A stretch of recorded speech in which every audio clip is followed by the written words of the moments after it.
Welcome to BrotoGP. This is episode number 85. This episode, we are coming at you with World Superbike. Melandri did the double. Kawasaki sucked a little bit. Pirelli made a shit ton of mistakes, and World Superbike changed the rules, but it probably didn't fucking matter.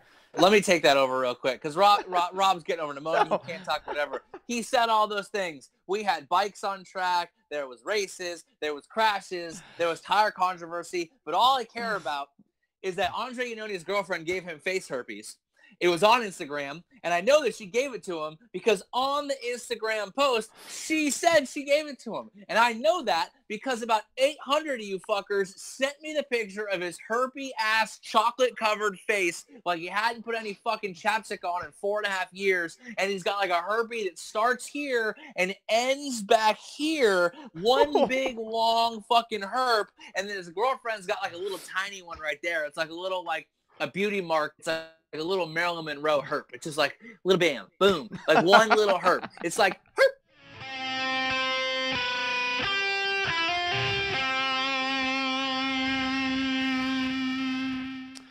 All right, thanks for tuning in, everyone. Of course, this podcast and YouTube video is brought to you by Riders Law. Riders Law, they're your California motorcycle accident injury lawyers. If you need any legal help in the state of California or elsewhere in the United States, please check out Riders Law. Check out Riders Law at riderslaw.com. Give Cy and lawyer Rob a call. They're the best lawyers that I know in California, and they will help you out. They're helping out a bunch of Moto America racers. They're helping out a bunch of club racers in the state of California. They are supporting the entire motorcycle community. So if you need any help from them, please definitely give them a call.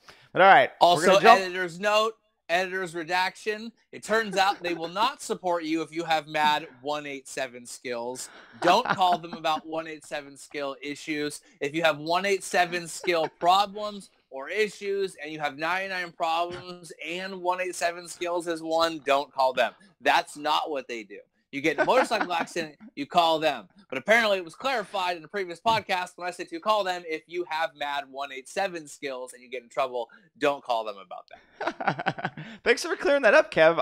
I'm not sure that anyone was really wondering about that, but it's probably good for Riders Law to get that one out there. Yeah, exactly. All right, the first order of business right here. Hashtag anyone but Ray. Yes. Finally, World Superbike raced at Phillip Island for their season opener. Unfortunately, we have to wait a whole another like 3 or 4 weeks for them to come back. But Marco Melandri did the double. He won one last year on the Ducati at Misano. This year, he pulls it off right in the first round. Right. What was sweet about this round was the racing, like, it was fucking awesome. Like, race 2 especially was crazy, right? And I have this theory. We're going to get there. I got this theory, is that there's an inverse ratio. This is not a good sign for MotoGP, right? I have a feeling the Moto gods do not let there be more than one awesome world championship going on at once. So for the last 3 years, when we've had banner-ass MotoGP years, World Superbike has sucked huge balls, right?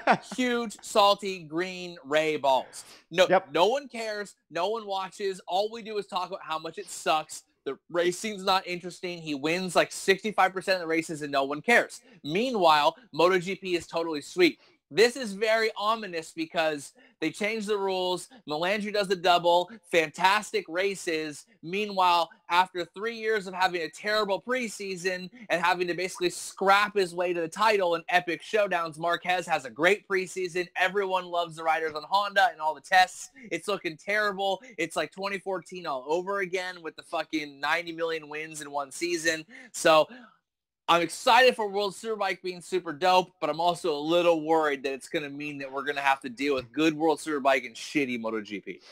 Well, so we're going to get to what I think is going to happen with the World Superbike for the rest of the season a little bit later on in this episode. But, I mean, you got to remember, Phillip Island is generally where the closest racing of the season happens. Last year, Ray won both races, but by less than 1/10 of a second. If anything, this year, Marco Melandri winning the first race by more than 1 second is an outlier.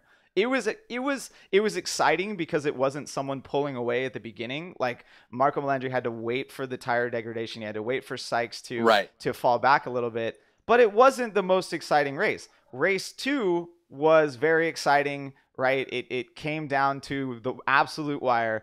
It was awesome, but Literally, like, just dragged him to the line through, like, tactics and guile.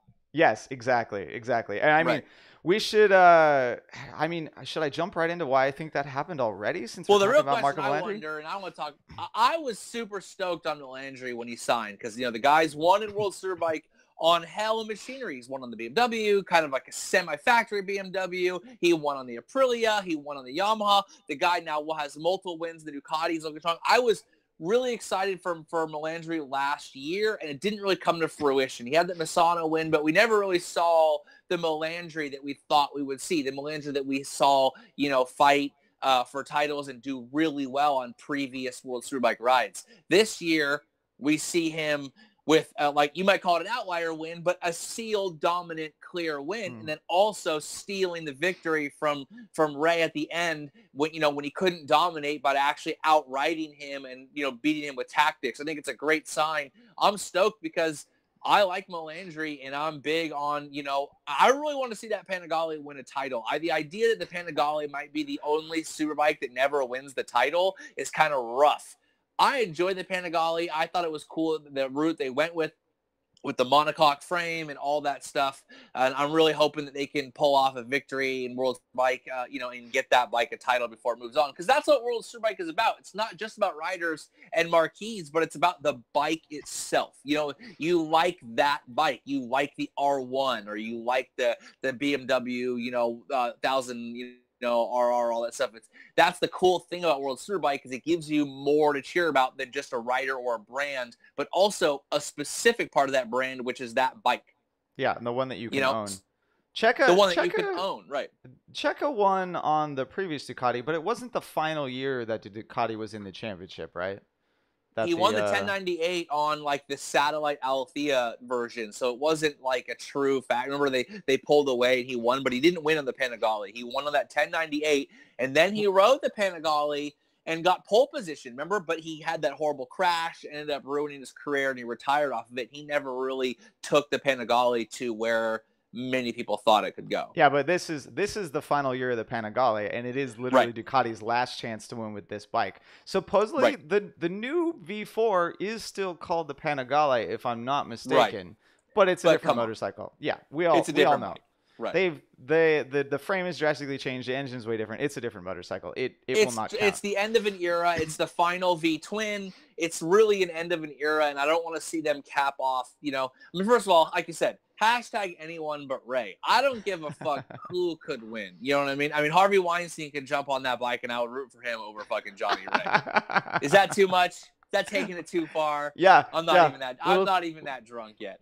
But it'll get there. It'll get there. For reals, Ray's a beast, but I'm over it. I'm so over it. I'm so over Kawasaki, Ray, Sykes. Give me someone else. I've never been a big believer in Chaz. I never really thought he was going to be the guy to bring Ducati back to the promised land. He's always been a journeyman. He can get some wins, but he doesn't have – I just don't think he's a world champion.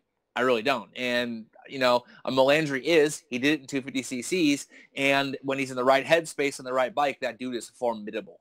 Chaz showed us why he may not be a championship contender by crashing in the second race. So conditions were arguably less challenging than in the first race, and he still binned it. But a little bit back to Melandri before we move on to Kawasaki. The one thing that I saw last year that was inhibiting him from winning, from challenging for wins more frequently and therefore challenging for the title was his herpes on his face. Oh no, wait, that's the other Italian. That's the other Italian. No, was his corner entry. Right. So last year, it really seemed like every time he got past, it was on corner entry. Every time he went to the brakes before some of his competitors, and he just didn't have that confidence. Maybe they found it this year, but it's really hard to tell because Phillip Island is not a hard braking track. Right, exactly. And most of the few passes that Melandri had to make on people, he didn't have to try that hard on the brakes because he passed everyone into turn one, which is just a crazy draft. Like, I looked up the numbers. He was 12 kph faster with the draft in the races than he was in qualifying, which is an insane number. It's ridiculous how much faster they all go with the draft down Phillip Island straight away. But yeah, because of that, I'm not I'm not entirely sold on Melandri and his title hopes, but obviously, I mean, I'm the skeptic of this whole group, and he is leading Tom Sykes by 17 points already, and Johnny Ray by 19. So there's Right, it's a big jump. Yeah, I mean, it's one mm, DNF away from not being there, and there's a lot of races in which you can do it, but it's a hell of a way to start it off. yeah, I And mean, we've said this before. This is a guy who rides on confidence. This is a guy who rides high highs and low lows. You know what I mean? So if he can keep that going, if he can continue to ride that confidence, we see him going in the next few rounds still doing well. I think it's a good sign for long term. yeah, and it will be good for the championship for someone to go toe to toe with Ray for the entire season instead of just like Right. waiting until the end and stringing together wins. But all right, let's move on to Kawasaki's form for this round. So you already brought it up a little bit. Essentially, they weren't the dominant factory like we've seen out of them in previous years. Like they didn't, even though Ray had won the last two and didn't, or the last two races last year and didn't kind of do it in dominant fashion, he still seemed like he had the setup and the form to challenge for the win no matter what he like throughout the entire race. Whereas in this round, it looked like both him and Sykes were struggling at different parts of the race. Definitely, and you wonder if the rule change hit them hardest. Obviously it seems to. What are you laughing at? That wasn't even a joke. You're going there already, man. You're going there already. I want to talk about it so bad. What's the thing? Ray is Ray. He's not changed. He's not suddenly not a 3-time champion, and he's on the same bike. I mean, if we're going to account for what is the difference, is that he has a rule change that's a detriment and sort of specifically designed to be a detriment, which, again, I'm not against. The whole point of World Superbike, we touch this for racing bikes and racing different brands, and is trying to have a rule set that creates parity among factories and bike styles so that you can race what you want to sell and race what your brand is. Yeah. So if we have to make rule sets that dial the Kawasaki back a little bit so it's more even, that's fine. What Ray now has to contend with, mentally is, he rode the Tenkate Honda forever and it sucked. And so he knew that when he got a win, it was amazing. He gets on the Kawasaki and it's so good and so fast that now he knows he has the best, most well-funded bike, and he's a beast. That's a confidence rise. Now he kind of knows, like, oh man, I've been dinged back. Now I'm kind of on like a shitty bike again. Do you want to go back to wringing your neck and crashing your brains out to get some wins on a shitty bike? I'm not so sure. That probably did apply to this round. Not only was he sick and apparently had the flu like the entire week before, the Kawasaki came out and said that they missed the setup. Like I don't necessarily think that the rules had that much of an impact on Phillip Island, and we're gonna get there. But if we're talking about him wringing the neck of a shitty bike, that's exactly what he had at Kawasaki. He missed the setup, or the team missed the setup. He didn't have the rear grip and the tire longevity that he needed to challenge for the race win either time. What? These are like pro athletes. These are millionaire, high-end paid, Clinica Mobile, everyone. How do these guys always randomly get sick? Like, I mean, this is a little, I always feel like the random, well, it turns out I was actually kind of sick last week. Like, so, I'm not as good as I was. That's why. It's always like some weird, like they have to produce some excuse as to why they didn't win. I get it. Your self-belief to be this good has to be so borderline psychopathic. You know what I mean? Like psychotic but every fucking time these guys are sick, there's a sickness. Oh, someone had a flu. Someone's lactose intolerant. Like, someone's got fucking herpes on their face. There's always something. You don't see this shit in other sports nearly as much. I mean, Ronnie Lott broke his finger, so he had it amputated so he could play in the playoffs. Tom Sykes had the flu 10 days earlier. He had the sniffles. He had little sniffs. He had little tum rums. I mean, come on, shut the fuck up already. That's kind of funny that you bring that up. I mean, it's related, but not in the same sport. Apparently, everyone got norovirus at the Olympics or whatever. And that shit makes sense, right? Because it's like thousands and thousands of people coming together in the same city. Someone brings in norovirus. They're all sleeping in the same hotel room, and it just blows up. Like, I got to imagine a little bit of that is happening in World Superbike. I don't even want to hear it. Rob's only job is to talk on BrotoGP, and fucker had pneumonia, and we still tried to record. You know what I'm saying? We're going to see Rob coughs like crazy in the offseason. He's cutting it off every time I make jokes in the pre-recording. In the offseason, he's telling me how the fucking doctors told him he has to learn to blow harder. He's got to get better at blowing stuff. Like, he's still here. He still shows up. You don't see him bitching and telling everyone about it. I got to do the talking about it. I did go to the racetrack with pneumonia, and it sucked balls. It was fucking terrible. Right. I couldn't. Right. I think if someone had pneumonia of any one of the pro riders in any of the championships, they would call it a day. I don't know what I was thinking attempting to go to the racetrack.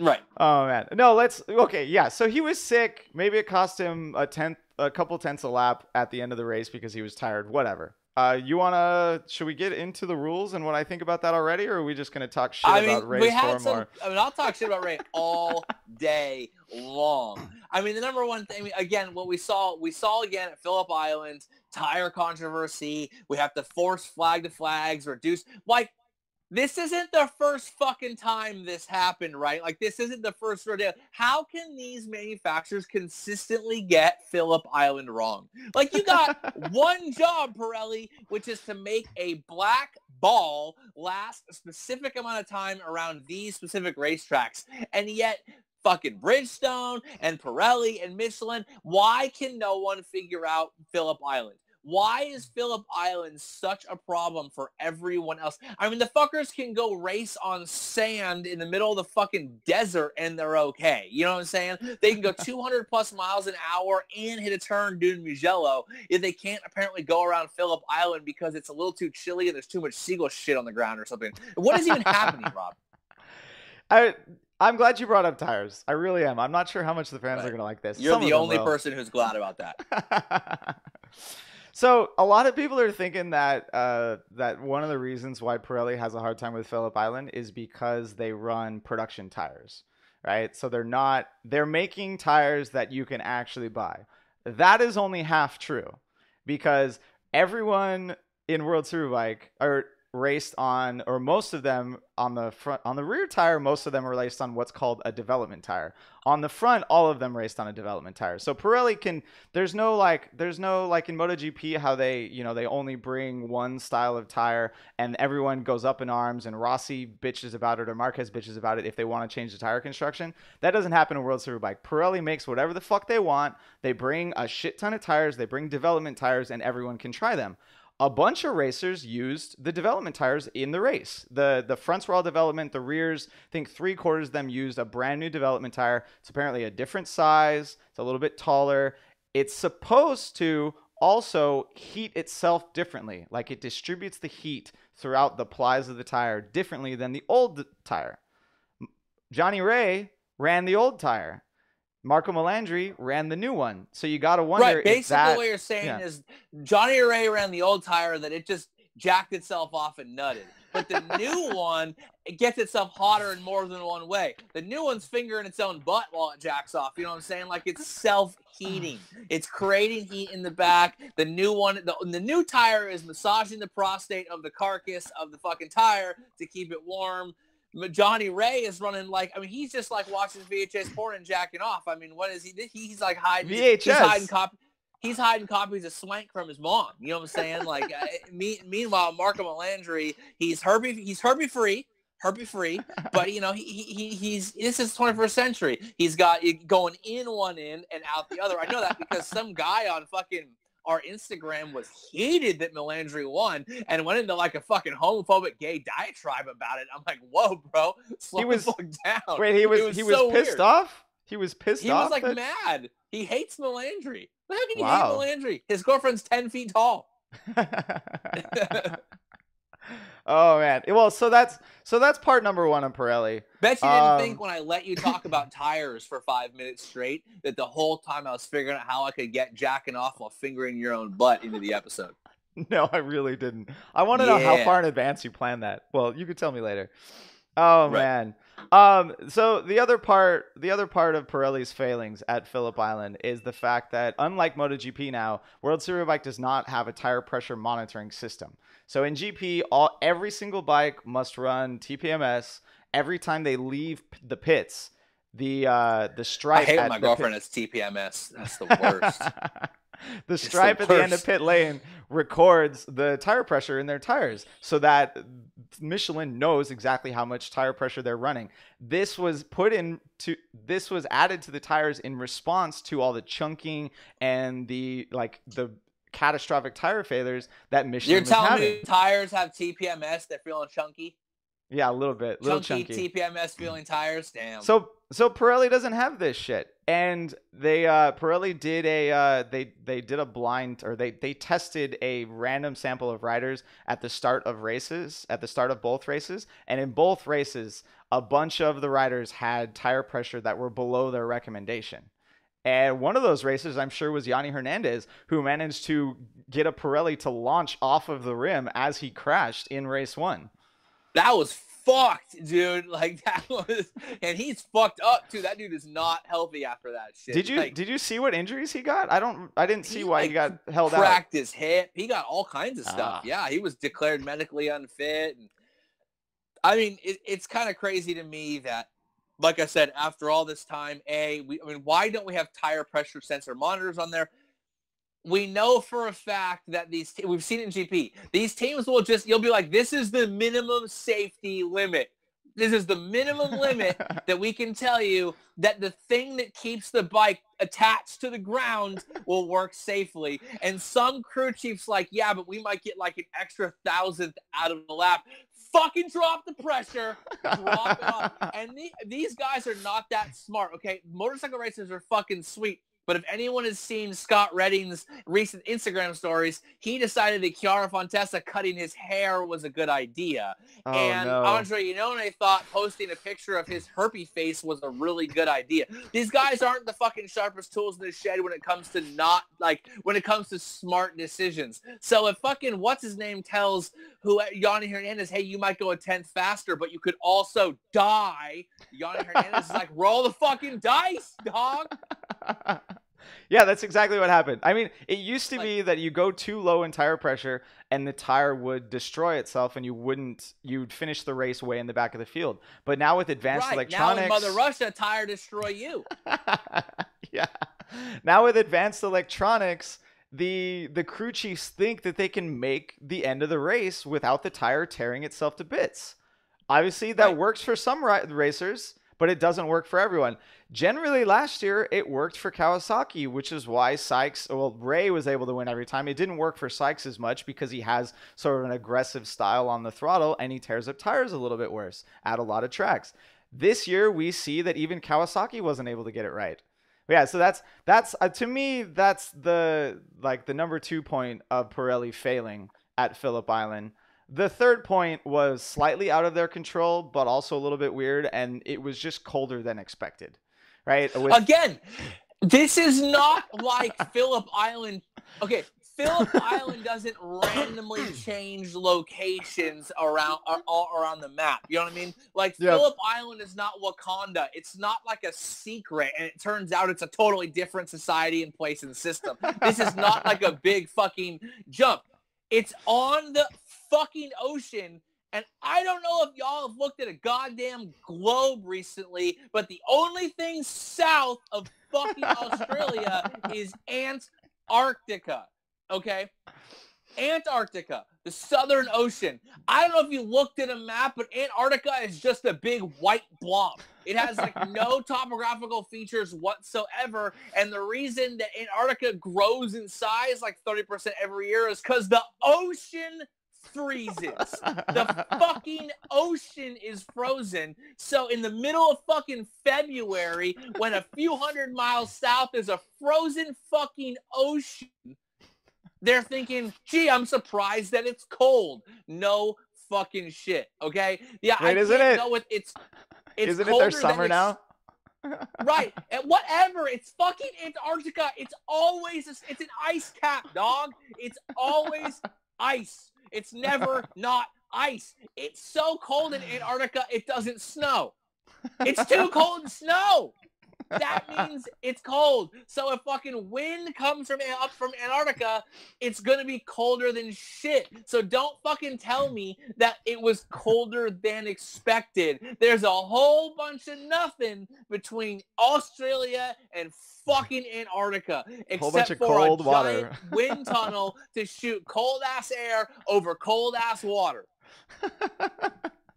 Good point, Kev. Good point. Right, you got. I mean, the idea that the track was more abrasive than expected because 4 years ago or 3 years ago it was so abrasive that Marc Marquez got DQ'd for not doing a mandatory pit stop when it was deemed unsafe. We continually race at a track that, despite the fact that it's awesome, is weirdly deemed unsafe all the time. When is that going to get handled?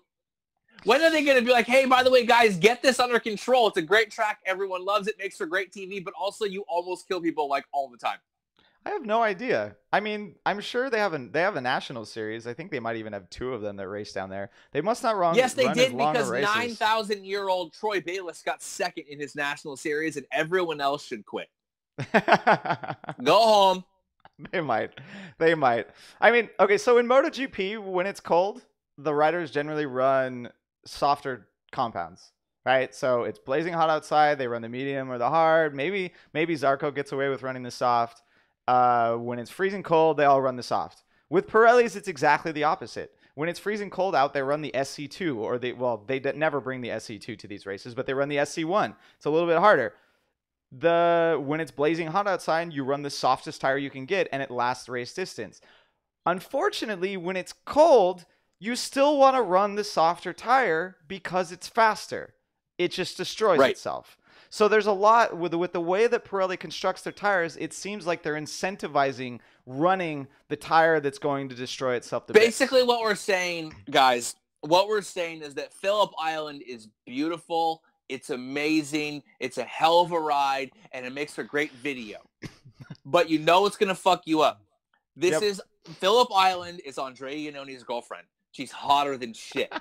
She's fucking perfect body, perfect skin. She's going to do anything, okay? Anything she's going to be down for.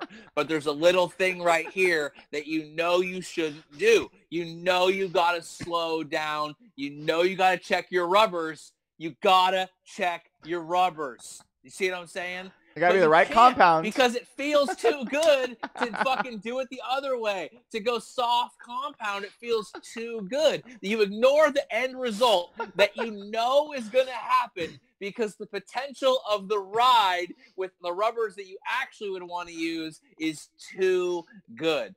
I'm just saying, don't get herpes. Use the hard tire at Phillip Island. Oh, that's freaking awesome. Yeah, I mean, with Pirelli bringing 40 tires per superbike rider, or 40 rear tires and 35 front tires, it doesn't matter if you bring 40 rubbers. If you don't use the good ones and you use the ones with holes in them, you might as well not use the rubber at all. Yeah, I mean, you'd think that they'd be able to bring enough tires for everyone to run ones or to race on ones that last race distance. But instead, we didn't even explain the whole situation. Instead, in race 2, after Yanni Hernandez destroyed a tire and flew off the motorcycle, and a bunch of other people had rear tire problems in the first race, in race 2, we got another flag to flag. And in World Superbike, unlike in MotoGP, they only have one motorcycle. So there is a mandatory pit stop intervention time, and it was either 63 or 68 seconds. So that means from the time in which the rider crosses the pit entrance to this pit exit, they must take 63 seconds to change both tires on the motorcycle. A lot of people on the internet were bitching about this. Do you understand that, Kev? Do you understand why the hell they were were bitching complain? About? I have no idea. I mean, here's the thing: if you've got friends that are consistently getting herpes, at some point you got to sit them down for 63 seconds and tell them how it is, because they might get the HIV. The HIV ain't balling. You can't get that shit, okay? I was saying, like, you can fuck around a little bit and you can put some Carmex on that, make it nice and shiny and own it. But you fuck up and catch the HIV, you can't be Eazy-E. You gotta be Dr. Dre. You gotta be Snoop Dogg. You can't be Eazy-E. That's all I'm saying is, why would you get mad for taking 63 seconds to slow down and check and slap on new rubbers? You can't double down on one rubber. So here's the thing. Sorry, I wasn't specific enough. I found a couple of people that were actually. Yeah, because if you're not specific enough, I'm going down the fucking hill road. That's what's gonna happen.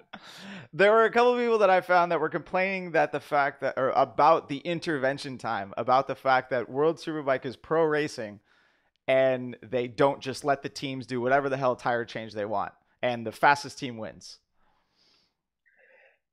I would agree with that if it wasn't for the fact that the reason we have to instate this rule is these pro teams just ignore the fucking recommended safety limit for the tires on the regular. These aren't pro teams. There's like 3 pro teams and then a bunch of shitheads on drug smuggling bikes in the back of the grid. Like, other than Chaz Melandri site, like, I mean, even the Yamaha is barely fucking a pro team. You know what I'm saying? So yep. I would agree in theory, but the reality is in practice, these teams have already shown they can't exactly be trusted. You know what I'm saying? Yeah. Yeah, so we essentially have the lesser of two evils here with the mandatory or pit stop intervention time. And to be fair, like, unless you're going to give them 2 bikes or you make them run $10,000 quick change equipment, like, it's just, in my opinion, it's better for everyone just to have to take the same amount of time. Like, the pit stops don't end up being exactly the same time. There's no way for the teams to perfectly get the rider out at exactly 63 seconds. There's some variance between the times. The real question is why 63? We want exactly 1 minute and 3 seconds. It changes for every track depending on how long the pit stretch is and the pit limit speed. Ooh. Yeah. Ooh. It changes for every track. I think last year there were some tracks where it was like 48 or whatever. I lost my train of thought. Oh yeah, the difference in the times between everyone's pit stops is probably really similar to what happens in MotoGP. MotoGP, they come in, they hop on the other bike. Everyone takes about the same amount of time unless someone trips over like a starter or, motorcycles crash into each other. Or fucking Alex Espargaro almost fucking kills someone. I mean, that's the other thing. These guys have shown in the heat of battle, in 1 second, a half a second, 10th a second, they'll throw caution to the wind. You force them to do 63 seconds and it slows everything down just enough, slows it down just enough that we can get in and out safely. Because the point of the rule was we are in an unsafe situation. So if we are slowing things down to keep an unsafe situation from happening, the first thing we do is don't let them go full bore to create a different unsafe situation. Yeah, that's a very good point. I hadn't considered. It's definitely I got good points when I want to think about it. Yeah. And if I don't want to talk about dicks and herpes, I can talk about like real stuff. Oh man! All right, so that's pretty much all my points on Pirelli failing and dropping the ball. Kev made that colorful for everyone. Yes. All right, let's jump into the World Superbike rule changes. So Kev, what do you know about the rev limits? What do you know? Dick and squat. Perfect. All right. I'm going to explain this. I think I explained it maybe 4 or 5 podcasts ago, but probably didn't go in that much detail. Hit us real quick. Hit us. I will keep it fast. Real quick. I will keep it quick. 63 seconds. Holy shit. All right. So Dorna essentially has this rule in the rule book that says after every 3 rounds, they can change the rev limit for any of the factories pretty much how they want. Right? In the off season, Kawasaki was reduced by 1,100 RPMs. Ducati lost like 600 or something. Aprilia lost a bunch because apparently their superbike motors are pumped way above their street motors. And we found out this weekend that was the main thing that they used to determine what RPM they could run this year was they went 3.3% above what their street bike could run. So for Aprilia, it was terrible. For Kawi, it was terrible. For Ducati, they told us it was terrible. They did the double, so it couldn't have been that bad. But the thing that gets us, right, is that rule that Dorna says they can do pretty much whatever the fuck they want. They claim that they have a formula that they're going to take into account, pole position, speed traps, race times, finishing order, right? They're going to take all that into account, and they claim they have a formula, but they're not telling us what the formula is, and they're not telling the teams what the formula is. Only the FIM and Dorna know what it is. And a lot of people are pissed off about that, including some crew chiefs. Like Kawasaki's crew chief, I think Yamaha's crew chief came out and said that they didn't like the fact that they didn't know what was going on. What do you think about that, Kev? that they don't know the formula. Look, if they're hiding secret sauce or something, what the formula? All it is some Thousand Island dressing in the sun. That's just what I'm saying. Go leave this man. You've seen The Simpsons. We need more secret sauce. Go put this mayonnaise out in the sun. I mean, here's the thing. The factories have hated Dorna's rule changes in MotoGP and WorldSBK for a while. But pretty much every time it works. Everyone hated CRT with the claiming rules. It worked. Everyone hated it. I'm hesitant to criticize Dorna too much right now because every time they make a rule change the factories hate, it tends to equate to better racing. It tends to equate to a better show. It's difficult for me to, again, I don't even know what you said earlier. You said some numbers and some things and some percentages. You lost me like 13 seconds into whatever you were talking about. All right, well, so before you round out your point more, let me tell you why I think that Dorna hasn't published their formula. If the teams because it doesn't exist, they're making shit up. That's probably part number one. If the teams knew the formula, they would game the system, right? Yes, correct. The guy that was on record from Kawasaki talking about it, he said maybe we would tell Johnny Ray to not get pole position or to not win the race if that meant we could keep 250 RPM. Right. That's terrible. A good point. It's terrible for the sport. Right, but it's a good point that I like the idea that we don't want to tell them the formula because they'll game it. Look, they've proven that with winglets in MotoGP. We tell you what you can't do, and it's openly known that all they did was make a totally illegal winglet, and they just keep saying, okay, remove a little bit, okay, remove a little bit, okay, until we get to the most nearly illegal wing we could possibly have. If they tell them the rule set or what they can't do or give them this fucking secret McDonald's formula, all they're going to do is find a way to like you said, to game the system as much as, hey, if you ain't cheating, you ain't trying, and it's not cheating unless you get caught. But it's easy to get caught if you don't know the rule you're trying to cheat.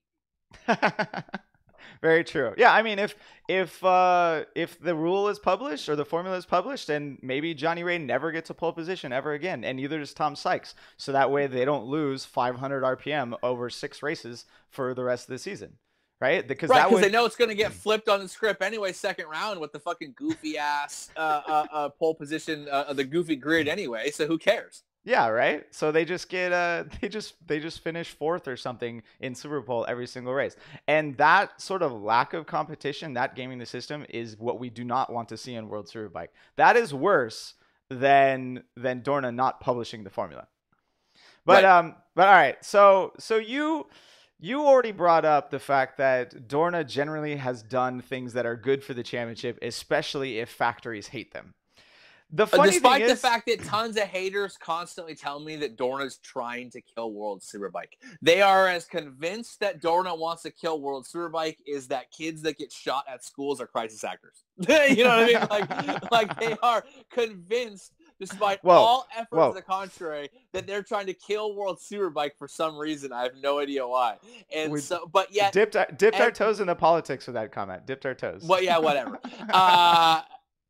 His steel's been broken. But the idea that Dorna is not trying to kill World Superbike. They tend to.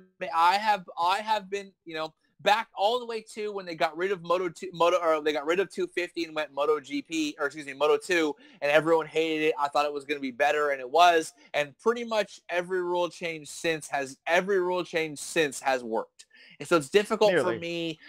Nearly, most of them. And most of the rule changes that worked was the rule changes that were designed to wrench power back from the manufacturers. So if that's what they're doing and manufacturers hate it, I'm just going to go with 9 times out of 10. That's a good sign, and I'm a betting man, so I'm going to pick that one.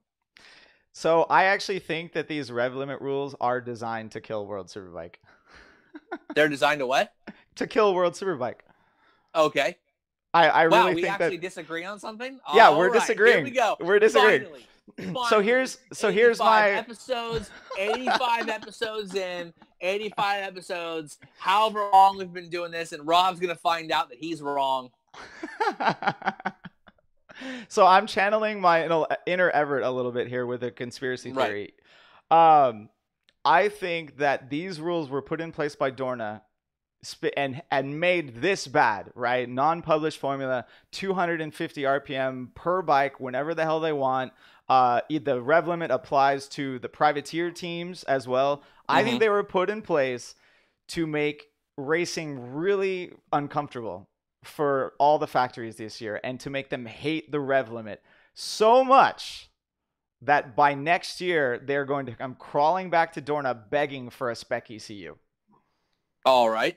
But So, see, again, I can see that because the idea that you're saying is not to kill it, is they're saying we're punishing you until you get till you accept what we want.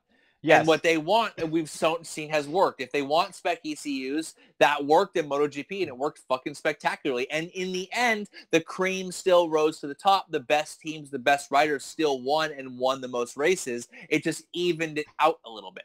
Yeah, so they're willing to kill Superbike for this year with the goal of reviving it next year and making it a little bit better. If their So idea of killing World Superbike is an Italian winning on an Italian machine at the best track in the world, fucking killing me softly. See, that's the thing. I don't think the rev Kill me with that really Fuji law. Ooh la la la. That's the thing. I don't think the rev limit had any impact on Phillip Island whatsoever. None at all. The speed traps were comparable both in Super. They were a little bit slower in Super Bowl, tiny bit, a few miles an hour. So the bike slowed down just a touch. Once they got into the draft, the speed trap times were pretty much the same as last year. We still saw Kawi, Ducati, and Yamaha at the front of the race. Technically, the Ducati was less than 1 second faster, right? Because Kawasaki only won the races by tenths of a second last year. It's not a massive change. The Honda Camier brought it forward, but still kind of fell back. All of these differences that we saw at Phillip Island can be attributed to the tires and the cold conditions. We know that Marco Melandri won because Tom Sykes and Johnny Ray and you could lost grip. attribute Andre Iannone's herpes to chapped lips. Okay, and it might be, but you can't ignore the fucking results. They changed the rules, and the very first thing that happens is that he kisses that girl with a thing on her lip, and 2 weeks later he gets it. It might have been something else. Maybe he always had it. Maybe it wasn't her. I'm just saying, sometimes things are more than coincidence. They changed the rules, and the very first, you said it yourself, Marco Melandri gets 1 win at Misano. He doesn't look that great. They changed the rules, and suddenly the Kawasaki looks human, and Marco Melandri looks great. Maybe it was all those other things, but we do know that the very first race that happened in the rule change, first race weekend, was better and more entertaining. It had more people talking about World Superbike than they had in a long-ass time. Oh yeah, way more than Jerez last year, which only had like 25,000 spectators. No, I mean it's just the jury is out. We can't make a decision yet. We know that early flyaways, just in World Superbike and in MotoGP, are mostly meaningless for the championship. We know that factories like show up and they do better there, and then they do worse once they get back to Europe. Right? The jury is still out on whether or not these rev limit regulations. You can't say the jury's out. If the rule doesn't fit, you must have quit. All right. Moving on to the other rule change that I actually do think impacted World Superbike. How many rules are we gonna talk about for real? No, it's last one. I'm ruling out the rule talk. No, one more, and then we'll move on to something else.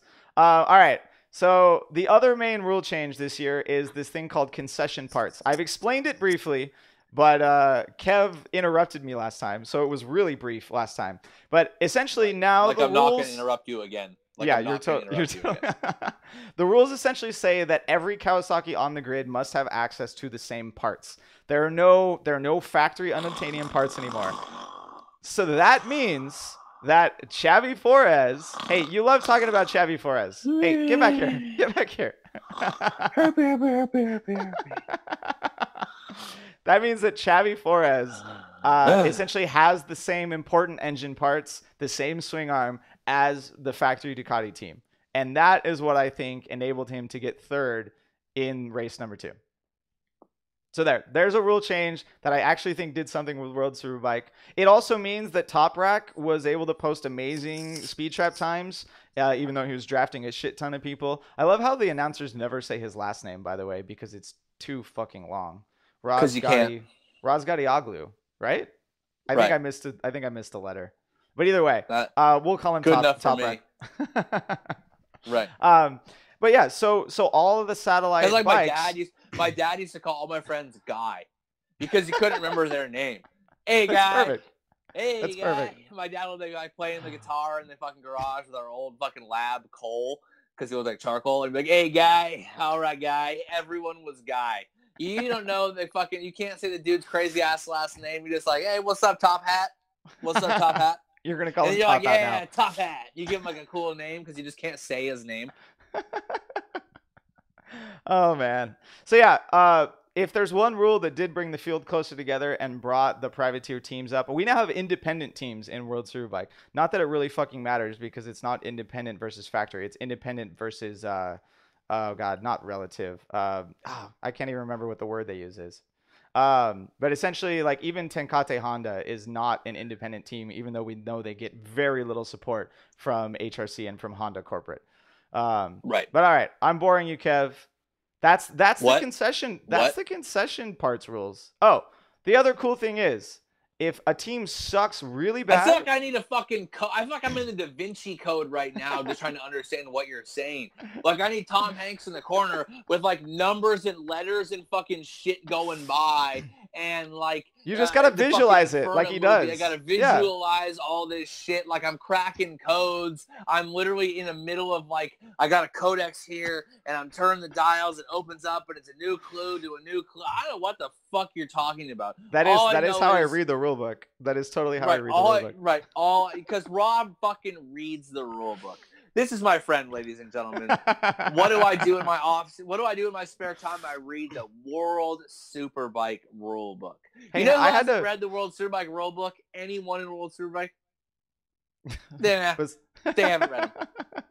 You know, I know they haven't read them because they ran tire pressures they weren't allowed to run anyway because they don't give a fuck. Because they didn't read the rules, they don't care. There are no penalties. There are no penalties for running too low tire pressure. Do you see how I trapped you there? I randomly made a statement up, and you're like, "No, bro, no. I know for a fact you don't get penalized because I read Article 7, subsection A, fucking whatever group B, that there is no penalty listed if you run less than a minimum recommended temperatures because the wording is recommended, not required, so there's no penalty. So I'm just saying, Kev, you know what the fuck you're talking about." Yeah, but the nice thing is they're supposedly going to add them by Aragon, so by round 3. So they're going to get penalties, and we're going to have this fixed for Phillip Island 2019. Sweet, right. Yeah. No, okay, last point about the concession part rules. You made me hang on for the longest time. If a team sucks really bad, or a bike manufacturer sucks really bad after half the season, they get to update some concession parts. So they can make a new swing arm halfway through the season, or they can produce new camshafts. This means that the teams that are winning, a la Ducati and Kawasaki, or the ones that are on the podium, they will not be able to update parts. So it's possible that we'll see some ongoing development for the slower teams like Honda, like Aprilia, even though they had some okay performances this race, right? And it'll bring those teams up further on in the year. Because, I mean, we see that every year in every single series. The teams that are brilliant generally pull away throughout the season. Right? The concession part rules might allow them to catch back up. But to be honest, like, when you only have one swing arm that you can make to replace the one that you already have, it's not going to be a massive change. So I'm not sure how much.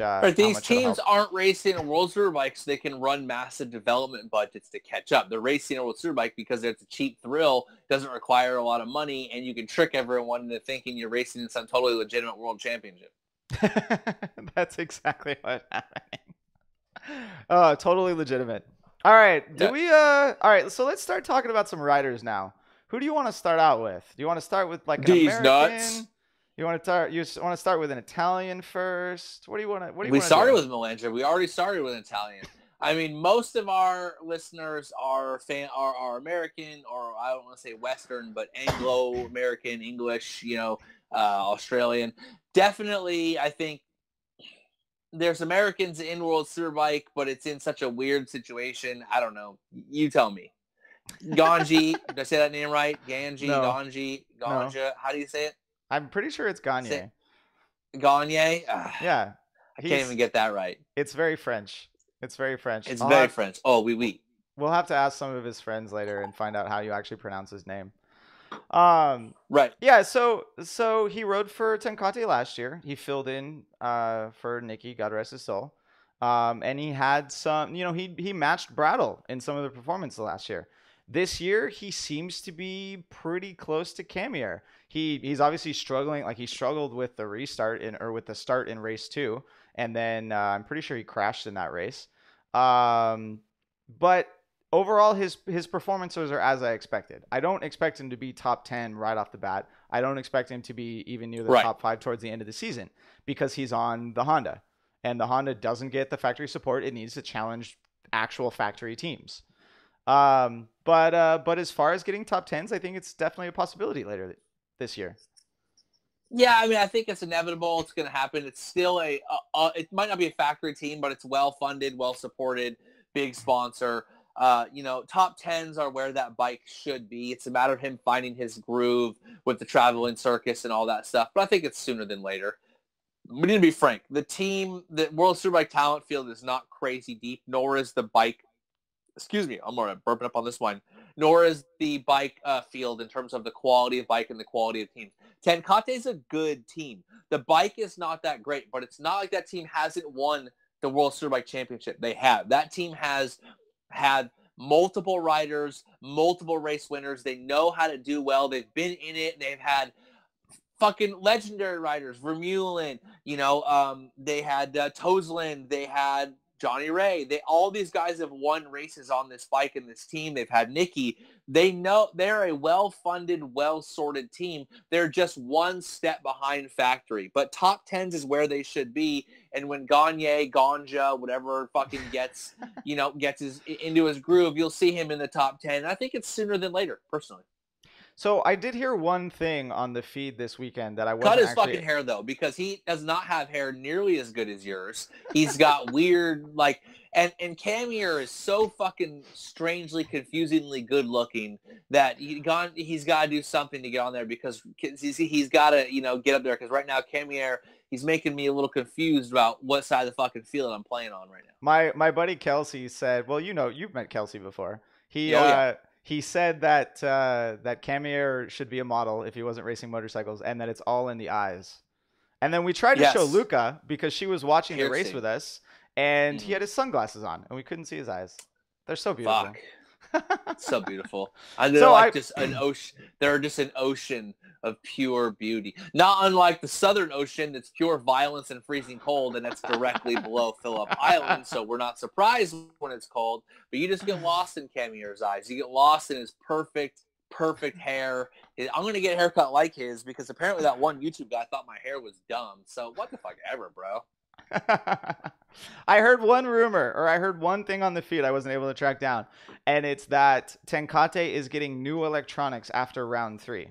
To me, we heard in the offseason that Tenkate was finally switching from their Cosworth electronics, which, based on their results, are pieces of shit, to Magneti Marelli electronics, which is Cosworth, what pretty much, by the way. Cosworth sounds like my butler if I was like a rich, annoying British. Like, Cosworth, please bring me back some more caviar with my tea, please. Like, Cosworth, Cosworth is just the worst name possible. It's the least badass racing you could possibly have.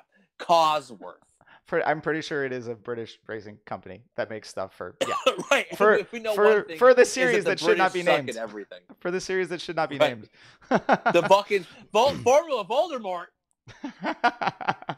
Son of a bitch. But yeah, so we heard they were switching Magneti Marelli. That may not have happened. I was really hoping it was going to happen in the offseason, but this just shows you the difference between the best funded privateer team of Tenkate and factory Kawasaki. There is no fucking way that a factory would commit to switching electronics and then not have them on the bike and finish before the first race of the year. If they know that they're better, which is why they're switching, why is it taking so goddamn long? I mean, why is it taking so goddamn long? Title of Rob Sexy. There you go. You got one in. Yes. The announcers are talking about how. There you go. You got one in. title of Rob's sex tape. Ah, damn it. The announcers were saying that Camir used the Cosworth Electronics and pretty much said these do not respond in a way that a motorcycle should. They would change something, the opposite thing would happen. He couldn't ride the bike. They spent a lot of work and a lot of time on those Cosworth Electronics, and now they're going to throw them away, hopefully for something better. To me, going back to Gagne, this is just more work that he has to do, and it's delaying his learning experience in the championship, and it may delay his results. I don't know. Maybe they introduce him after Aragon after round 3, and they both go half a second faster a lap. That'd be amazing. That shit doesn't really happen in motorcycle racing, though. Not really. Nope. Unless you had hella wings, then yeah. Yeah. All right, moving on to the other American real fast. We don't have much to say about PJ Jacobsen because he has no testing time on the bike. I think he's ridden it 3 days before the first round of the year. His team is new. Sweet. Way to be prepared. Yeah, his team is brand new in Straight Superbike. Boy Scout status. Always be prepared. They're racing the Honda, which we know has no support whatsoever from the factory. And he pretty much almost got dead last. Right. So he was an also ran. So there's nowhere to but up for PJ Jacobsen. The guy's got talent. He's won World Supersport races against Keenan Sofoglu, I think. Right. He's got talent, but it's, you're riding a shitty funded team on a Honda. I guess it's better to, you're still in there. You're still in the circus. You're still traveling the world, racing motorcycles. It's fucking dope. But at some point, just accepting that is not a good look. You can't go from winning races and doing well to a shit-ass team. It's got to be a step forward.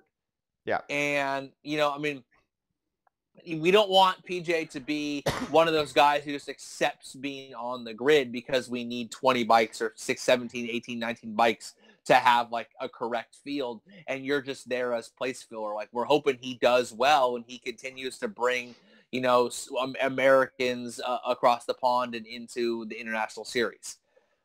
More Americans doing bad is not good for our series, both in its prestige and getting riders around. And we've already seen, people ask me, what happened to all the American rounds? I don't know. Look at the Thailand test. They had, 60,000 people at the test. They're saying there's going to be 300,000 people are going to come to that city for that race.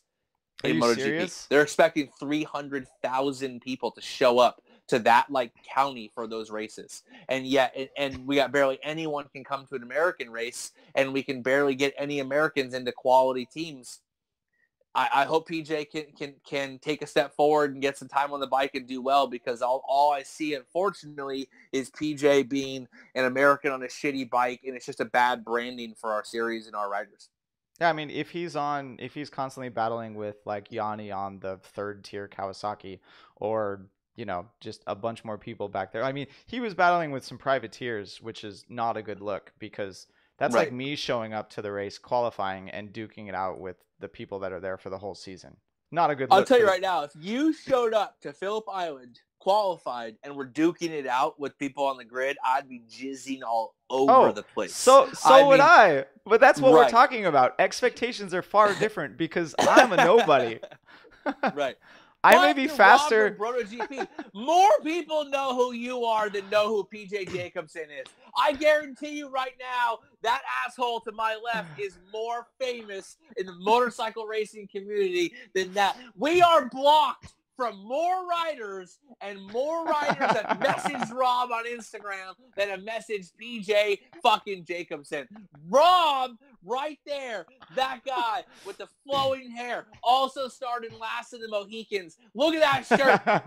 Rob and I designed that shirt. Actually, we stole that shit from Reddit. We designed that shirt. That fucking asshole was more famous, I swear to God. Look at Rob. Look how fucking sexy he is. Look at that perfectly light, what? Speaking of which, Herbal Essence, if you'd like to sponsor a motorcycle racer, give me a call. Right. Look at his hair, Herbal Essence. He gives me an orgasm just looking at him. God man. All right. Moving on to some more riders. Hashtag Rob more. Hashtag people that Rob is more famous than. Actually, so this was one question I wanted to ask you. Where are more riders going to show up at the Chang round of World Superbike than the test that they just had for MotoGP? More fans, you mean? More spectators. Sorry, yes. Yeah, you said more riders. I'm like, I don't know. How many riders are in the grid? I'm not sure. And then the answer is no. There's only like 17 in World Come on, Superbike. man. It's MotoGP. It's gonna be exponentially more people. No, compared to the test that they just had, that had like 30,000 people or something. Right? Yeah. I don't know. Those grandstands were fucking packed. We're gonna find some screenshots of the grandstands, hopefully, and post them up, and we will see. My phone. Yeah, perfect. We will see if the stands are more packed at the World Superbike race at the Chang International Circuit. Right, because I saved those pictures, right, of the stands packed, because I was going to write on Facebook like this big long post about like, stop bitching about grid girls in F1 and complaining. Like, the real reason these things are changing and the rules are changing and images are changing is because these racing series are entering these new areas of fans and of the world, and like, you know, they're reaching out to India, they're reaching out to Thailand, they're reaching out to Indonesia, they're reaching out to areas that may or may not have large populaces that are considered more conservative, or maybe just they view certain, like, the sex sells things is not so clear. You saw what happened. There's a reason they're moving into these areas, because you get 30,000 people for a fucking test. Okay? you sell out the grandstand. I got bros messaging me right now saying they're getting tickets for Sepang, because Sepang with fucking, what's his name? Fucking Hafizh is already going to be sold out. Hafizh, right? Well, if you haven't gotten tickets by now, you're finished, because you are literally not. You see how fucking fast I am? My improv ability is off the fucking charts. I can start a reboot of Whose Line Is It Anyway? Easy. The point maybe being, that'll be a 10-minute episode. Right, a 10-minute. Yeah, exactly. The point being is that they are. I don't know if there's going to be more than the test or not, but I guarantee you there's going to be a hell of a lot more people than most Superbike rounds. There'll be more people at the Thailand Superbike round that are at fucking Jerez. Just because it's Thailand. Yeah. I mean, those people, they have generally shown to have extreme interest in motorcycle racing. What do you mean, you people? What are you trying to say, Rob? All right, moving on to let's move on to Hafizh. I hope I'm pronouncing his name correctly. Hafizh Siren. He right. The last episode we talked about his test at the Chang International Circuit with Tech 3. Right after that, we find that he's signed for the Tech 3 team for the entire year. Sign him up. Yep. Right. So what more do we have to say? We already talked about how it's good for the sport, bringing more spectators in. Great that he has support from the Sepang circuit. It's someone new. We like cheering for new riders and underdogs. He's on an amazing team he's on the best team to support his talent to go well in MotoGP. If you're going to be a rookie, you want to be in Tech 3. Let's talk about his future then. What do you think the chances are of him being... Well, the future's a little murky. Yeah. He gets a 1-year contract with Tech 3, and then Tech 3 is changing. It's confirmed. Tech 3 is riding KTMs. That was confirmed. So 2019 and beyond, they're on KTMs, which is great. Oh, sorry everyone. We posted a 10-minute video on YouTube about Tech 3 breaking up with Yamaha. So please, if you haven't heard or watched that yet, please head over to YouTube and check that out. It'll explain a lot of the stuff that we're going to talk about now. But essentially just to cover My cat Buster is prominently featured in that video. So yes, he is. Even though that was the worst. That 3 seconds of Buster being in that video was the worst. Your video was pixelated the entire episode. The entire 10 minutes. Poor Buster. He'll come back. He was super pissed off before that recording started, by the way. Yes, he was. Just was not having it. But yeah, no, so Tech 3 dropped Yamaha. Not the other way around. Tech 3 chose to leave Yamaha. They were offered a deal that they could not refuse. The strongest rumor, the most likely thing to happen is that it's KTM. KTM has $250 million. Not a rumor. I think that was confirmed. No. Was that confirmed already? God damn it. Yeah. How did I miss that? There's no way. Because you have pneumonia and you're like on your deathbed most of the time. That's how you missed it. Whatever. We'll find out. I will find out about that one. The point being, back to Hafizh, whatever. Yeah. Just call him the fish. The fish, my man, the fish. Fucking Dory is out there, Nemo, whatever you want to call him. He's good to go. I think that, yes, it's a 1-year deal, but if Yanni Hernandez has proven anything, is that once you're in MotoGP, you are in MotoGP until you absolutely can't be anymore. And Yanni Hernandez was in MotoGP purely for the sake that he was Colombian. And that was because they had one round in Argentina. You know what I mean? Like, they tried to act like Colombia and Argentina, like these areas were super duper close. Fucking, they got a round in Malaysia, and it's one of the dopest rounds of the year. Hafizh is in the grid. He's in the paddock. That bitch is safe for days, son. So maybe he'll be riding a KTM next year then he will probably be KTM riding squad? a KTM. Well, Hafizh is in like Flynn. He's checked off all the boxes. He's fast enough in Moto 2. He's a young rising star. He has a whole country behind him. Fuck, he's even got like a super cute but conservatively dressed Muslim girlfriend that everyone's in. Like, you know what I mean? Like, this guy checks off all the boxes. No, introducing new markets. Your pause after "but" was longer than I expected. Yes, that's so that you can chop in your fast cuts. No, that might have already been in this episode. So I can edit it to just say that he has a super cute butt. You think he has a super cute butt? Yeah, exactly. Well, he probably has a super cute, not as nice as yours, because Rob right now is wearing like some stretchy cargo shorts that are nice and form fitted. Y'all can't shorts. see. They're golf shorts. Right. They're my mechanic shorts. There is mechanic shorts, right? Exactly. If you think his little bird arms are cute, guys, wait till you see those legs. Whoo! It's called race weight, man. Thinking about it. It's called race weight. Exactly. Which is exactly why Scott Redding had Chiara cut his hair, and then he weighed himself afterwards. You're serious? That's all right. For serious, dog. Wow. For serious. He lost a whole ounce and a half there. Solid. He has like an undercut man bun now. I don't know. That doesn't. Yeah. I don't know how that makes sense. I don't know. If you try to make sense of Scott Redding, you're gonna have a bad time. He'll come up in the next social media YouTube video. Yeah, exactly. So, right. Anyways, to get back to topic, Hafizh, he's in. He is signed. He's gonna ride for them. I personally think it's cool. I like new blood. I'm ready to see him. And if Nakagami is to proof, is sometimes you might be better in MotoGP. Excuse me, I'm burping like crazy. If you might be better in MotoGP, look at Nakagami's test times are off the charts. The guy's looking quick. He's looking fast. He's the fastest rookie. Both Mark and Cal are talking so much about how his corner speed is high. Look at Jonas Folger. Everyone tried to act like Jonas Folger was actually kind of a shitty sign. Aside from being sick and having some serious medical issues, that guy was fast as fuck. He got second place. He did just as good as Zarco did. He had great, solid It was a little slower development. It wasn't such like shot out of a cannon, but Jonas Folger did great. Maybe Hafizh is on. We've seen in Moto 2 is that if you aren't on a good team, you suck. Look at the difference between Binder once he gets on the KTM. Oliveira once he gets the KTM versus being on that other team, the Kiefer Racing. If you are in Moto 2 and you're not on a top spec team, you are straight fucked. Okay, yep. You are as fucked as any of the titles of Rob Sextape.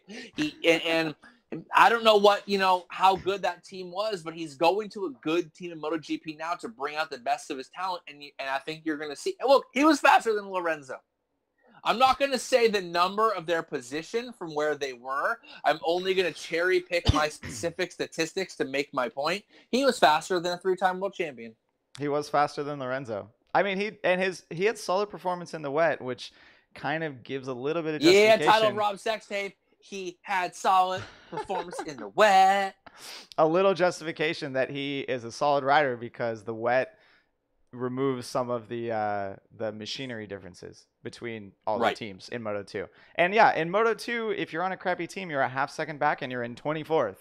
It's not like you're still in the top 10. But all right, Josh Aaron. Move on maybe we will. Move on to another Moto 2 rider then. We actually had a lot of people asking us about Pecco. My man. My man. I've been big on Pecco since he was winning on Mahindras. I had Indian buffet for lunch today, son. Let me tell you about that. Because I haven't eaten at that burrito place in a while. So I'm eating at the Indian buffet. And this chick rolls in, homeless as fuck, opens the door and screams, "Fuck all of y'all. Books are gay." Wait. You Place. cut out a little Right. bit. Say that again. Say that again. So I'm in my Indian place, get my buffet. I got my fucking tiki chicken masala. I've got my goat curry. I've got my fucking white rice and my jasmine rice just piled high in a mountain, son. Because you do not send me to an all-you-can-eat buffet 2 days after a jiu-jitsu tournament where I cut weight to make medium heavy and then think you can fucking get a buffet and not get put out of business. I'm down at a buffet. I'm at the Indian place, the fucking Taj Mahal Indian place. I don't fucking know, whatever. And the fucking chick opens the door and screams, "Fuck all of you. Books are gay." Oh, books. I'm not in a bookstore. I'm not in a bookstore. Okay? I'm not in an establishment that sells it's a buffet. books. It's an Indian buffet. No one has a book as far as I can tell. Maybe someone's reading like a Kindle on their phone with a Kindle app. Maybe someone has a Nook. I'm just kidding. No one has Nooks. And she opens the door and screams, "Fuck all of y'all. Books are gay." And just starts coming in. She's coming into the Indian buffet place. Wow. And she's screaming, "Books are gay. Fucking books are stupid. I hate books." I have no idea with the context. I don't know if there's like a history here. Maybe the Indian buffet guy gave her a book. Maybe it was like a self-help book to help herself get out of the gutter and not be homeless anymore or not have problems. But all I know is that she dropped like this was 1997 and she insulted something by it being gay and she was talking about books. Fuck. Solid. You know what, man? Books are dumb. Okay, back to Pecco. You got sidetracked there. I got a little sidetracked by the crazy homeless lady talking shit about books. Yeah. All right. So we heard a rumor like a month or two ago that Pecco Bagnaia, who is currently competing in Moto 2, had signed a pre-contract. Strong rumor, a pre-contract with Pramac Racing for 2019, and it was kind of everyone wasn't really saying no. They were just like, yeah, it's a rumor. It's now been confirmed that Pecco is racing for Pramac Racing next year in 2019. Right. Next year, even though this year hasn't actually started. Yeah, but it's February. Sort of it's still, right? It's still 2018. Part of it, yes, he's been signed to MotoGP on 1 year's, a resume in Moto 2.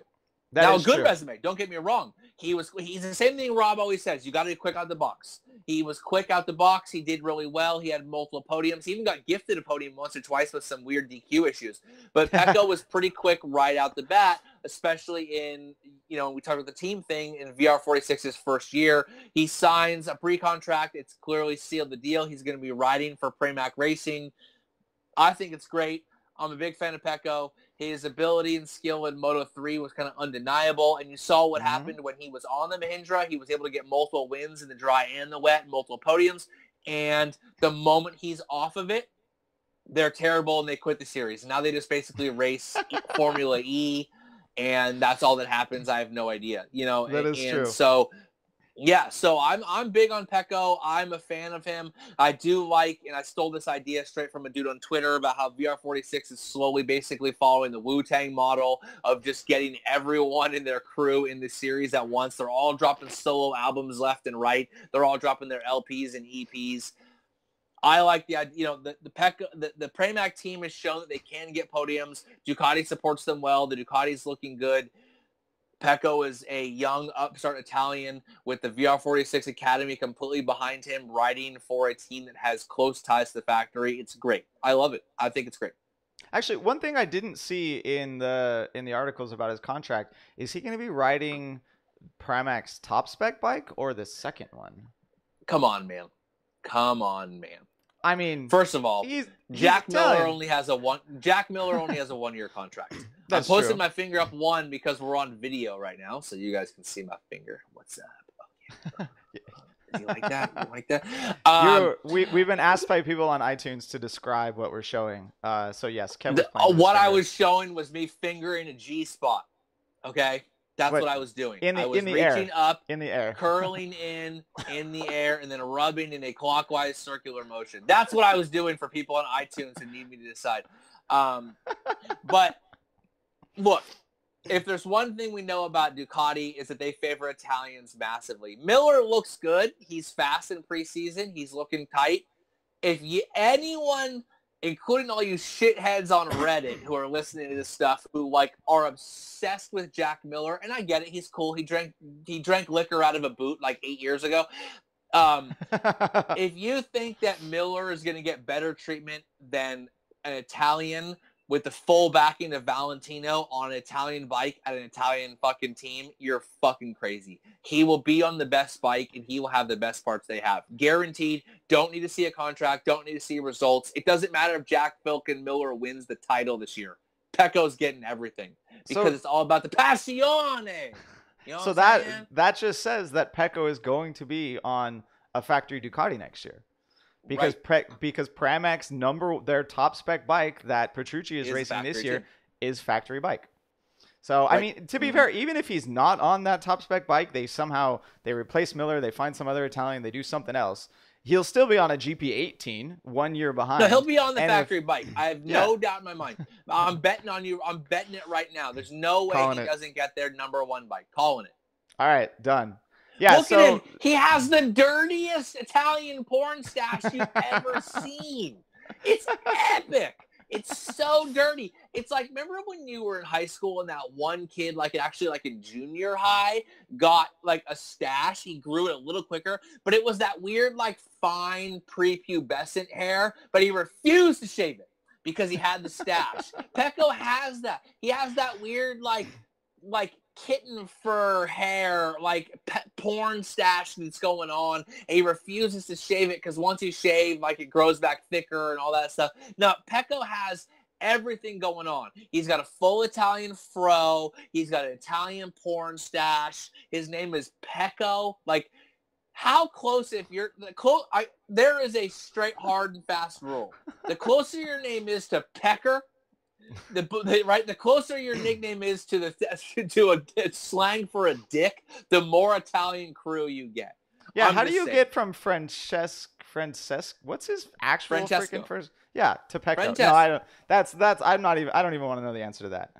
Yeah. So I mean, we're kind of. I like new blood in MotoGP. We've talked about. I've said that before. I'm definitely excited to see what he can do. He followed up the pre-contract with amazing test results in Jerez, if I'm not mistaken. They repaved the track, and him and Alex Marquez, and actually just those two, I think, were the only two racers that were under the previous lap record. So look, and the other thing is that of all the Pecco, I post pictures of Pecco Bagnaia, and he likes them. Nice. Pecco is following us. He's checking us out. He's seeing what's going on. Pecco Bagnaia regularly likes BrotoGP posts. So, nice. You know what? I'm going to bet on him every time because he regularly bets on us, and we're winners, motherfucker. That's how we do. We share the love. That's how it goes down. Exactly. Right. All right. Do we have any other racers to talk about? Oh, I mean, Marc Marquez re-signs for Repsol. Do you care? Oh, my God. Fucking boo. I'm going to go off on this. I didn't even see the syllabus because I've been super busy the last couple of weeks, or last couple of days. I competed in a tournament in San Francisco, and I was kind of gone, right? But Marquez resigning. I wish he would fucking resign. I fucking wish he would resign. But him re-signing with Repsol is straight horse shit. This guy what's going to happen. Right. You know what, man? I had some hope because here's the thing. The guy is a transcendent talent. Everyone doesn't deny it, but I had a feeling he was getting sick of the booze. I had a feeling this guy has just sealed the deal. He is the villain. He is the Roman Reigns, if you watch wrestling, of MotoGP. He is the John Jones. This guy is too good to ignore, but such a fucking shithead that you can't like him.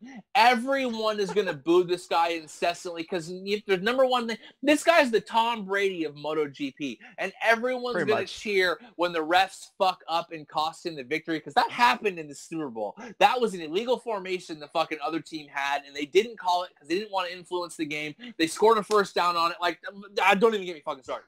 You're talking about football. Stop it. I'm talking about football. American football. The only kind of real football, okay? No, fuck that's soccer. not. That's Take not, the soccer ball and shove that shit straight in your butthole. You can't argue with the billions of people that watch soccer. I will argue. First of all, if okay, you're telling most me people, I can't most argue people with can't. Billions of people. I will accept that. No. Back to Marc Marquez. You can argue with his 20 fans. why could this guy not realize that this, look, what else do you have left to prove? This was the genius of Valentino's move. This was like the move to Yamaha. There's nothing left to prove. And I remember like in 2003 having friends, like my friend Jason, he owned a Ducati and Husqvarna shop in Northern California. And he was like, man, hashtag anyone but fucking Valentino. He loved Valentino, but at some point you get sick of seeing him winning. You get sick of it. Marquez had the perfect chance to jump ship at the exact time where he snuck some titles in. He did really well.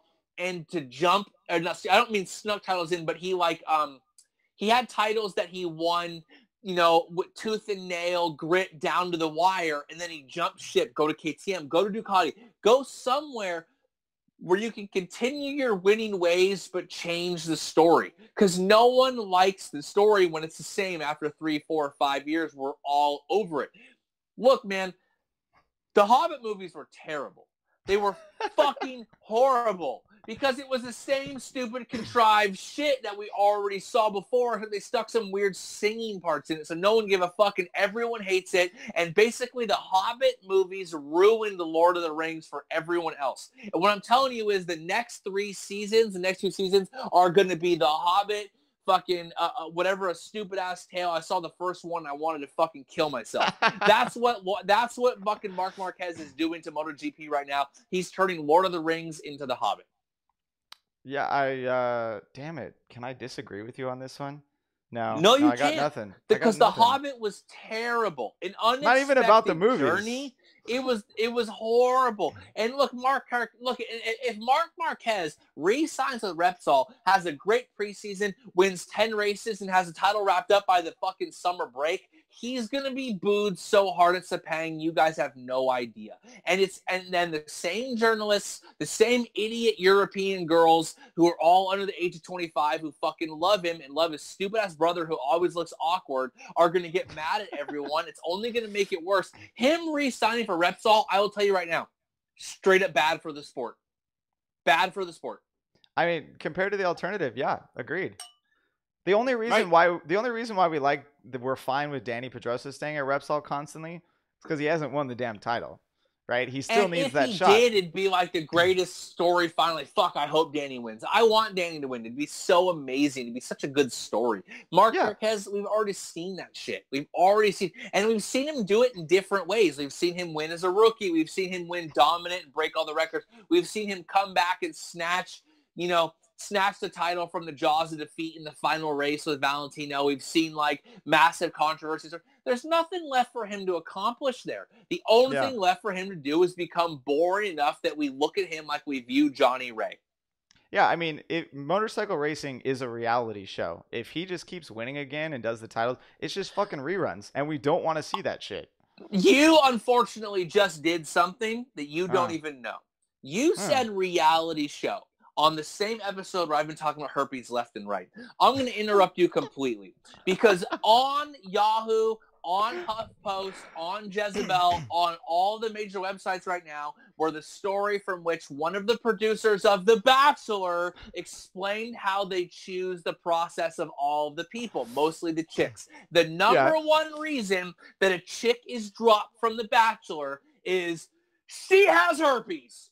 Okay, and they know this because after a series of interviews and psychologists and private investigators, they take a blood and a urine sample. And the number one reason they're kicked off the show from the screening process is bitches got the herpes. And the best part is the casting producer has to be the guy that explains to these skanks, you have herpes. And I love how he has to say it. I know we're not talking about motorcycle racing at any point right now, but I read this and the herpes thing, I was like, what the fuck? Because I was trying to imagine myself being the guy where he's like, hey, so we're not going to have you on the show, but you should go see your doctor.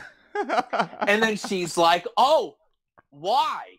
And he's like, you should talk to your doctor about matters of a personal nature. And then she's like, I don't understand what you're saying. He's like, bitch, you have herpes. and we can't have you on the show because we got to choose of the 20 girls we pick, 9 of them have to be desperate to fuck the guy to get chosen, and we can't knowingly give the dude herpes. So, like, or the girl, right? All the dudes have fucking herpes all over their dick, right? It's just like the fucking surface of the moon on that cock, and it's like herpes galore.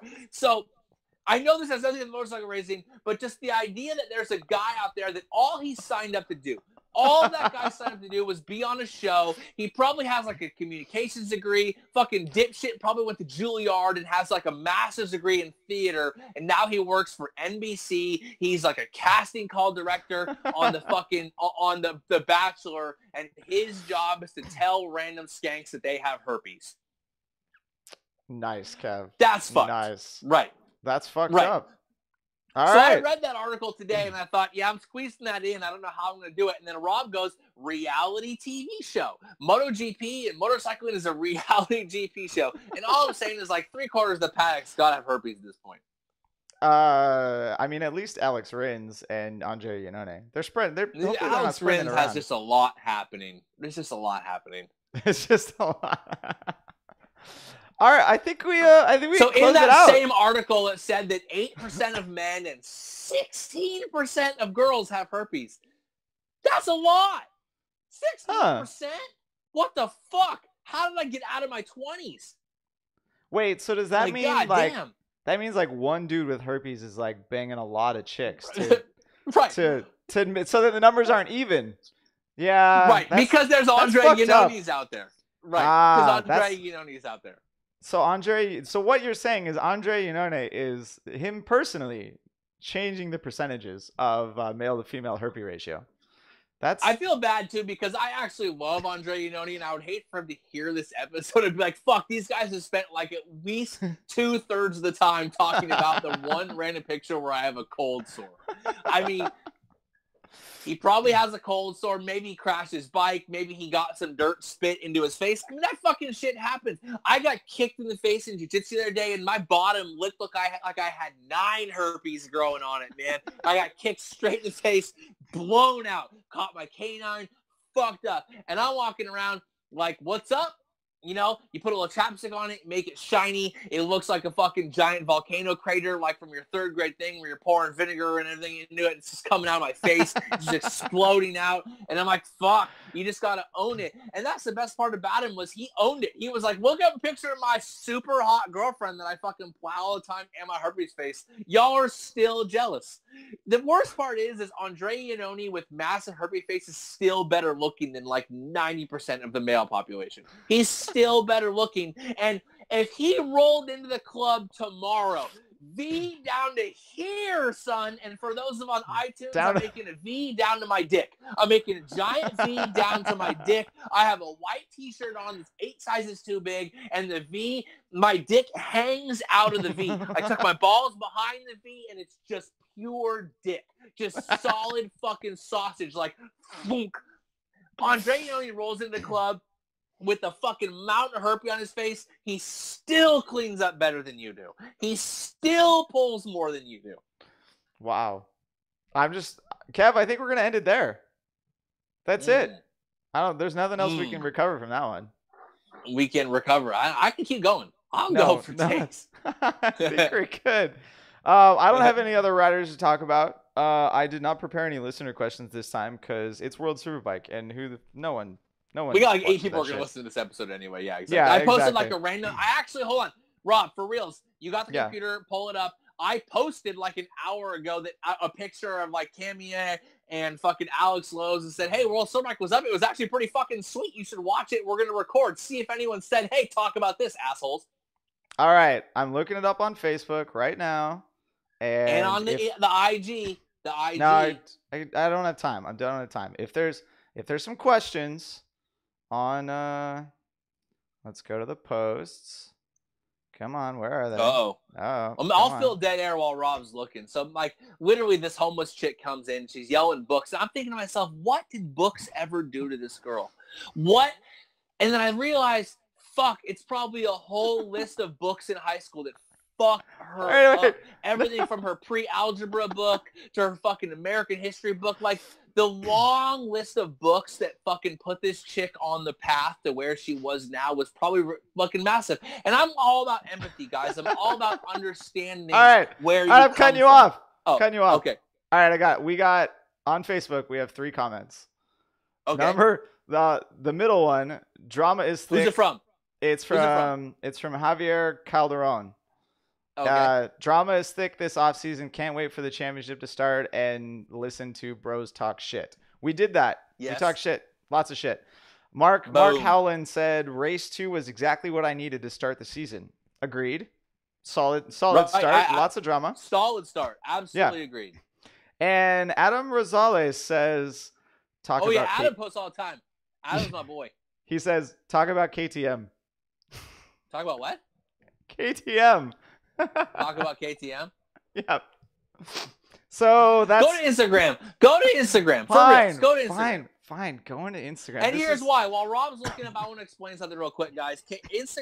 Facebook has recently changed their algorithm to they want more meaningful engagement, which means pages get less. They pop up in your timeline less. They pop up that. So if you guys like what we're doing and you're super stoked on what we do, turn on your notifications, post on our Facebook, because one thing I've tried to do is I don't do too many ads. I've wanted our Facebook to be about a real community, about talking shit, about having a good time.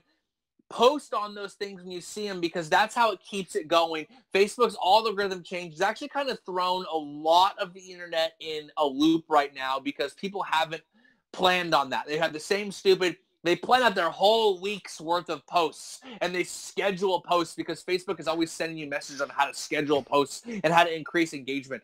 All I'm doing is being like, oh, shit, Andre, his girlfriend's got a fat herpy, so I post a picture. Or a guy's like, oh, shit, check this out. He sends me a photo, so I post it. I'm legit. We ain't making any money off the fucking Facebook page, guys. I'm just trying to have a good time with my friends because a lot of us watch GP but don't have a lot of friends that watch, or a lot of us watch GP and have like 2 or 3 friends, but like the inside jokes aren't there, or the fun isn't there, and it kind of sucks. It's not the same with other sports where most people watch American football. So for real talk right now, if you look, I don't know why Rob's laughing, I'm being serious. If you like what we're doing on Facebook, post more, post random emojis. Post like a fucking eggplant emoji that's a dick for no reason, because realistically all that does is keep our engagement going so we can all laugh together, we can all have a good time together, and we can all make jokes together, because that's what it's about. A reason I told Rob to initially go to Instagram was because Instagram hasn't done that. We get way more engagement on it because they haven't changed the algorithm to be like only for... Basically, no one wants to see like InfoWars' page anymore, so to do that, they fucked everyone's page up. Kev, on Instagram, Kev feeds off the eggplant emojis, so really jump into that. Yes, I do. Jump into that. Right. All right, so unfortunately, Kev, you are not correct that we get way more engagement on Instagram. Shut the fuck up. We do not get way more engagement on Instagram. We got 4 comments on Instagram. We got 4. This is pretty bad. All right, so Jeremy... It's like 25% more. It's 33% more. Jeremy921 wants to know, how about Ray sucking a fat one in Super Bowl? We didn't talk about Super Bowl specifically, but that definitely happened. He missed the setup. He didn't have the grip, and when you don't have the grip, the qualifiers don't even work that well. So yeah. If you're sucking a Super Bowl and you're not adding in the grip, you might as well not be sucking it at all. Yeah, that's true. What is this? L337 engineer. I don't remember what that is in leak, or what's that other weird typing way that makes words? Leaked speak. Leaked. Yeah. I don't remember what that is. Wow, I know the nerd typing better than Rob does. Fuck. It was, yeah, that's fucking crazy. Let me put my Warby Parker glasses back on since I'm in nerd mode. He said, and this is probably hurting our engagement here. Didn't watch it yet, but I heard it sucked balls. Restart with 9 laps. And Nitro XU41 said, good race for World Superbike compared to last year. So Yanni blows his tire on Pirelli and they institute a mandatory tire change on race 2. Sounds like Michelin in Argentina back in 2016 for GP. We talked about that. That's pretty much what happened. Yes, we did. And correct. Loud V8 noises gives you the one that you'll like the most. That guy is my ninja. Straight up. Oh, That's my man. Especially on Twitter, because we only have like 9 Twitter followers. So secret info, guys. If you want to talk to me straight up direct, just be on Twitter. It's true. All right. Also he says, on Twitter, I'm unleashed. All of the rules that Rob has imposed upon what I can and can't do in episodes, none of those rules apply to Twitter. Rob just pretends that the Twitter part doesn't exist. So the shit that I say and do on Twitter breaks all of the rules that Rob has instated for what I can and can't say, because he just pretends that Twitter doesn't exist. I don't so even follow think us on Twitter at BrotoGP. I don't think Writer's Law knows that Twitter exists either, so you're doing pretty good. They don't need to know either. You shouldn't bring it up. You shouldn't bring it up. No. All right, loud V8 noises. I'm at like half chub. On one hand, it's Phillip Island. You had me at half chub. On one hand, it's Phillip Island, a Ducati win, first race of 2018. But on the other hand, it's World Superbike. Meh. That's why we don't get that much engagement. I 100% concur with that statement. I was half chub. Half chub. All right, everyone, we are leaving like you. What that race was side boob, solid side boob. Okay, World Superbike Race 2. Go watch it. It was the equivalent of solid side boob. You shouldn't have seen it, but you did, and you're glad you did. And it was a precursor maybe to more glorious things in the future, but you're not entirely sure whether that was just one sneak peek you shouldn't have seen, you're never going to see it again, or whether it's going to be go. So hashtag World Superbike is side boob. Wow. Hashtag World Superbike is side boob. All right, everyone. This has been episode 85. I'm cutting Kevin off finally. I'm recording a Ask Rob Tech Questions video probably within a day or two. So that'll come out. Yes. And then we have the MotoGP test at Qatar in 4 days, March 1st. It's February 27th right now. That's not 4 days. There are not that many days in February. So yeah, you'll be hearing us pretty freaking soon. We are introducing a new segment on our YouTube, Ask Rob Tech Questions. He does actually read rule books, so he'll answer them. Also, I sort of have this idea, Rob, that ask Kevin any question, and I'll just answer it. Any question. No, we'll do it. I want to give you a theme though. Like, you're really knowledgeable about history and motorcycle racing. You've got cool story. I want a theme for all of them, not just. But we're going to do anything. I know. You're going to get your way. Right. All right, everyone. Thanks for listening. Title of my sex tape, but we're going to do anything. Peace.